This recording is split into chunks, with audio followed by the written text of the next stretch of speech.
मैं सबसे पहले भारत माता के उन वीर सपूतों को, उन सभी अपने लाडलों को जो अब हमारे बीच में नहीं रहे, भारत माता की रक्षा करते हुए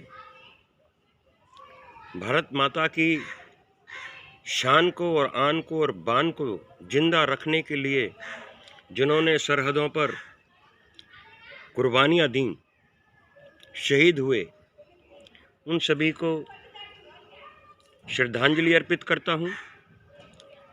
मालिक से, उस ऊपर वाले से ये प्रार्थना करता हूँ कि मालिक उनके परिवारों को कभी कोई कष्ट ना देना। मालिक उनके ऊपर अपना हमेशा हाथ उनके सर पे रखना, क्योंकि उन्होंने हमारे और सुख और चैन के लिए अपनी जानें गंवाई हैं। मैं सभी उन योद्धाओं को, अपनी बहनों को, अपनी बेटियों को जो अभी भी सरहद पर खड़े हुए, सीना ताने हुए भारत माता की रक्षा कर रहे हैं। दुश्मनों ने हमें घेर रखा है, लेकिन हमारे भी सुरक्षा के लिए, हमारे भी चैन के लिए, हमारे सुख की नींद के लिए अपनी जान की बाजी लगाने को तैयार खड़े हैं और 24 घंटे खड़े रहते हैं। उन सभी को बार बार प्रणाम करता हूं। सभी सन्यासी अर्थात विश्व विजेता सन्यासी मोदी जी को, आदित्यनाथ योगी जी को, सभी साधुओं को, संतों को, योगियों को, ज्ञानियों को, ध्यानियों को, सभी उन विद्वानों को, सभी उन वैज्ञानिकों को, सभी उन डॉक्टर्स को, सभी महापुरुषों को, सत्पुरुषों को, अपने गुरुओं को, सदगुरुओं को, उनके चरण स्पर्श करता हूं और उनसे प्रार्थना करता हूं कि महाराज, हे भगवान, इन महापुरुषों का ज्ञान हमेशा समय समय पे हमें दिलाते रहिए, क्योंकि हम अनजान हैं। उनकी दोबारा मैं चरण वंदना करता हूं। मित्रों, मेरे बच्चों, मेरी बेटियों, मेरी बहनों और मेरे भाइयों, मैं आज आपके सामने एक ऐसी बात रख रहा हूं जो मुझे भीतर से चाटती है।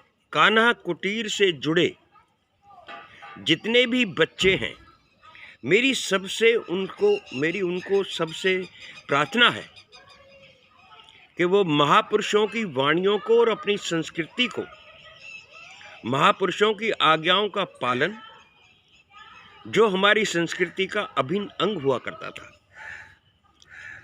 उसका पालन अवश्य करते रहना। महापुरुष कभी भी, सत्पुरुष कभी भी आपको वो बात नहीं कहेगा जो आपके हित में ना हो। बच्चों, आप एक बात जरूर चिंतन करना और दूसरों को भी बताना। क्या कोरोना हमने नहीं बुलाया? एक भिखारी या कोई डाकू या कोई चोर आपके घर के द्वारे पे खड़ा है, आपके घर के कुंडे बंद है अंदर से, वो आवाज मार रहा है, आपने उसको पहचान भी लिया अच्छी तरीके से, आपको बता भी दिया अच्छी तरीके से कि ये आदमी चोर है, ये आदमी हमलावर है, ये हमला करने के लिए आया है। दरवाजा खोलते ही तुम पर अटैक करेगा, दरवाजा खोलते ही तुम्हें घायल करेगा। फिर तुमने क्यों खड़े हुए उस चौकीदार को जो तुम्हारे अंदर बैठा था, उसको क्यों हटा दिया? वो पहरेदार जो तुम्हें बार बार सूचित कर रहा था, आवाज लगा रहा था कि मत खोलो दरवाजे, मेरी बात सुनो, उस पहरेदार को तुमने अपना काम क्यों नहीं करने दिया? इस बात को गौर से समझो कि पहरेदार, चौकीदार आपके अंदर बैठा हुआ था, फिर भी कोरोना इस देश में हमारी भारत माता के ऊपर कैसे आ गया, कैसे वो हमलावर हो गया। हमारे पास महापुरुषों की वाणी अर्थात प्रचार भी था। योगी और मोदी का प्रचार था बहुत खुले शब्दों में।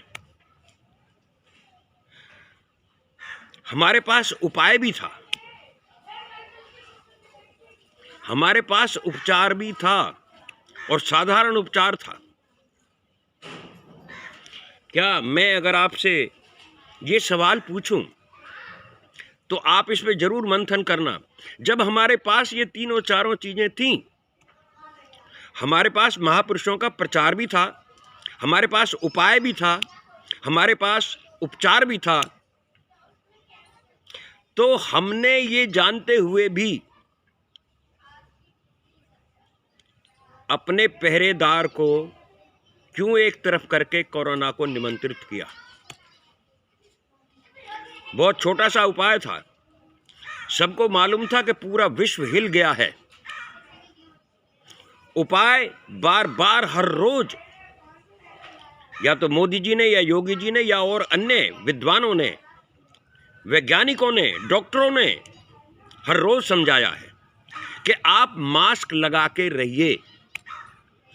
पहला वेरिएंट आ गया, दूसरा आ गया, तीसरा वेरिएंट आ गया, अब रशिया से आ गया, अब फ्रांस से आ गया, अब ये आ गया, अब वो आ गया। सबका एक ही उपाय था कि आप मास्क लगाएं। 6 फुट की दूरी के लिए बार बार प्रधानमंत्री ने अपने मन की बात में बार बार इसका जिक्र किया है। परेशान रहा वो इंसान, वो पहरेदार, वो चौकीदार, वो योगी जी जिन्होंने उसका शिकार होते हुए भी समय समय पे हमें ज्ञान देने की कोशिश की और उपचार बताया। जब उपाय भी था तो उपाय क्यों नहीं किया? क्यों नहीं मास्क लगाया आपने या मैंने? क्यों नहीं आपने उपचार किया उसको कि गर्म पानी काढ़ा बनाइए, देसी काढ़ा बनाइए? तुम तो विश्वगुरु कहलाते थे। क्या विश्वगुरु ऐसे ही बनेगा भारत? मुझे तो लगता नहीं। अब मैं दूसरों के लिए नहीं कहता, लेकिन मैं इतना ढीठ हूं, मैं इतना खुद स्वयं इतना ढीठ हूं कि मैं भी, मेरे जैसे और जितने भी भाई हैं, क्या ये बेशर्म नहीं है? क्या ये उन महापुरुषों की वाणी को समझ नहीं पाए? अब बुलाया हमने, मारे उसको कोई और। ऐसा कभी देखा है? एक एक एक एक बीमारी को, एक शत्रु को हम निमंत्रित कर रहे हैं, आमंत्रित कर रहे हैं कि आओ, जबकि हर इंसान विश्व की तोपें, विश्व के एटम बम, अणु बम भी जो ना, उसके सामने कुछ नहीं कर पा रहे। चला लो, अब किसके ऊपर अणु बम या एटम बम चलेगा? मारो तोपों को, कुछ नहीं होने वाला। मेरे भैया, तुम्हें उपाय अभी भी बता जा रहा, अभी भी समय है। आप बिना मास्क के बाहर नहीं निकलेंगे। घर का गेट खोलते ही मास्क आपके पास होना चाहिए और घर में भी दूरी बना के रहिए। पता नहीं कौन घर में अंदर से आया है, घर वाला ही कोई आदमी, वो कहीं से कहीं कुछ ले ना आया हो, कोरोना से जुड़ा हुआ कोई भी ऐसा कोई सिम्टम्स।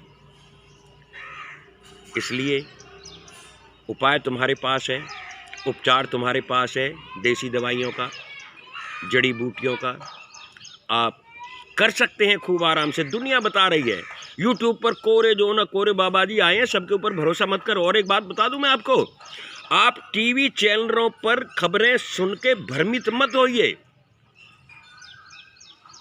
टीवी चैनलों पे भी आपको ऐसे लोग और ऐसे नेता मिलेंगे जो आपको भ्रम में डालेंगे। मैंने पहले भी सुना है, कहते रहे हैं ये हो गया, वो हो गया। अरे सारे के सारे मिलके आज के दिन तो देश की सेवा कर लो। राजनीति के लिए बहुत समय पड़ा है, तुम्हारा जीवन पड़ा है, कभी फेर कर लेना, जब इलेक्शन आए तो कर लेना। क्यों अपना समय बर्बाद कर रहे हो? बेटो, मेरे बच्चों, मेरी बेटियों, मेरी बहनों, मेरे बुजुर्गों, मेरी माताओं, उपाय आपके पास है। मास्क लगाइए, आप 6-7 फुट की दूरी बना के रखिए। ठीक हो सके तो घर से बाहर जाने का प्रयास ना करें।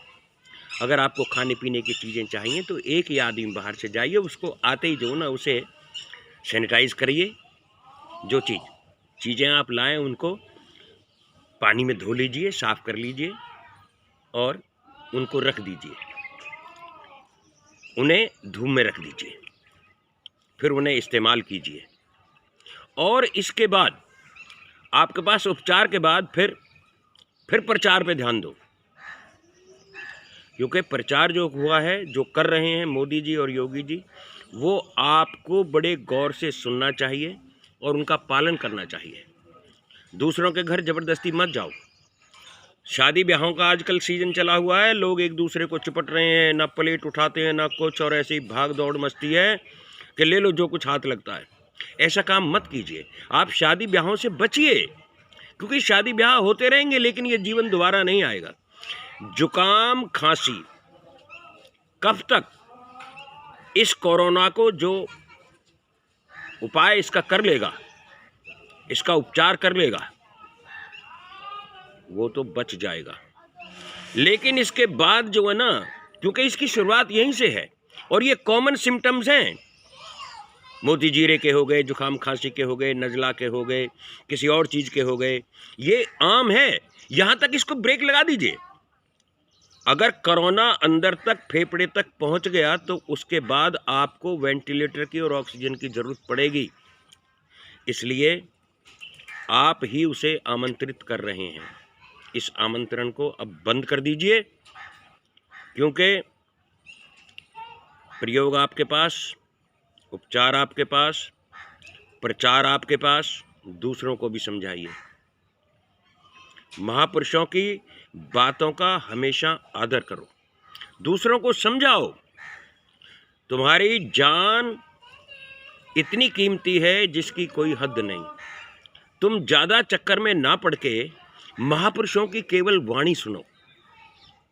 वो विश्व गुरु इसीलिए कहलाया था ये देश हमारा, और विश्व गुरु जो है ना, वो इसी तरीके से हम बने थे, जो कुछ हमने किया था। क्योंकि हम अपने साधु संतों को, महात्माओं को, अपने सत्पुरुषों को और अपने गुरुओं की आज्ञा का पालन करना भूल गए हैं। और हमारे सेलिब्रिटीज़ आज के दिन वो लोग हैं, टीवी पे उनकी ऐड आती है, जो ड्रग्स, जो शराब, जो नोटों के बंडल भरे बैठे हैं, तख्तों में, अलमारियों में, ज़मीन में, पता नहीं कहाँ कहाँ उन्होंने पीछे गार्ड रखे होंगे। क्या यही हमारे संस्कार हैं? आप उन लोगों को सेलिब्रिटीज़ मानते हैं, उनकी बातों को फॉलो करते हैं। एक एक्टर के पीछे आप लोग इतने दीवाने हैं, एक एक्ट्रेस के पीछे इतने दीवाने हैं कि अगर वो फटी हुई कमीज भी अपनी डाल ले तो हम अपनी नई कमीज फाड़ लेते हैं। लड़कियां आमतौर पे ऐसा कर रही हैं। वो अगर जांघिए से बाहर निकलती हैं तो हमारे बच्चे भी उनको देख के जो जांघियों से बाहर निकलना शुरू कर दिया। ये क्या हो गया? ऐसे नहीं चलेगा, ध्यान रखना। अगर खुद को स्वस्थ, खुद को मानसिक तौर पे बैलेंस बना कर अगर रखना है, खुद को बीमारियों से बचाना है, तो तुम्हें अपनी पुरानी संस्कृति को अपनाना ही होगा।